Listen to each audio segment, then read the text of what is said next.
शक्ति आपके बीच में आ गया है, तो दोनों हाथ को ऊपर करके और मैया का जयकारा लगाइए। सरस्वती माता की जय, सरस्वती माता की जय। प्रेम से बोलिए सरस्वती मैया की जय।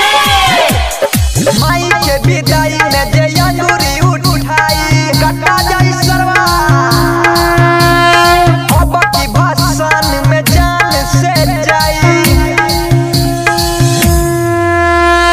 माई के विदाई में जय अंगूरी उठाई, अब की भाषण में जान से जाई। आधा आधा घंटा पे मार होके वाला बाटे गोली चले वाला, साइड हो जाओ लइका लाइन मारे वाला बाटे गोली चले वाला। आधा आधा घंटा पे मार होके वाला बाटे गोली चले वाला। हमारे कमेटी के जितने भी मेंबर हैं, देखिए 2-4 गो लइका टोली के पीछे आगे पीछे कर रहा है, तो हमारे सभी कमेटी से अनुरोध है कि उसको साइड करके ले चलिए और कोई खचा पन्नी ना करे बाबू, नहीं तो बहुत बुरा माहौल होने वाला है। सुबह से हमारा आज आंख फरफराता, केहू से काल मंडराता।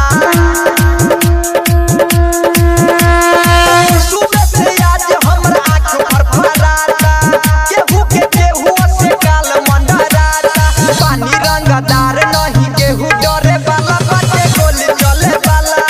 आधा आधा घंटा पे मार होके वाला बाटे गोली चले वाला। साइड हो जाओ लइका लाइन मारे वाला बाटे गोली चले वाला।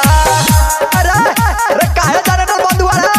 जनरेटर चालू करो, मूर्ति को सीधा करो पीछे वाला ट्रॉली पे। राजू जी आप ही को बोल रहे हैं, राकेश जी आप जाकर ट्रॉली पे मूर्ति को सीधा कीजिए और बच्चे को सही सलामत लेकर चलिए। जेने लगाई जयकारा हंसवाली के।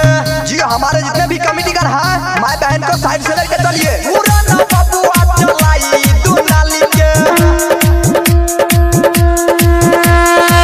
जेने लगाई जयकारा हंसवाली के, पुराना बबुआ चलाई दुनाली के। आतिश लाली यादव के गाना बाजे वाला बाटे गोली चले वाला। साइड हो जाओ लइका लाइन मारे वाला बाटे गोली चले वाला। आधा आधा घंटा पे मार होके वाला बाटे गोली चले वाला। गोली को साइड करो भाई। सहेली रिकॉर्डिंग स्टूडियो तेनवाही चौक।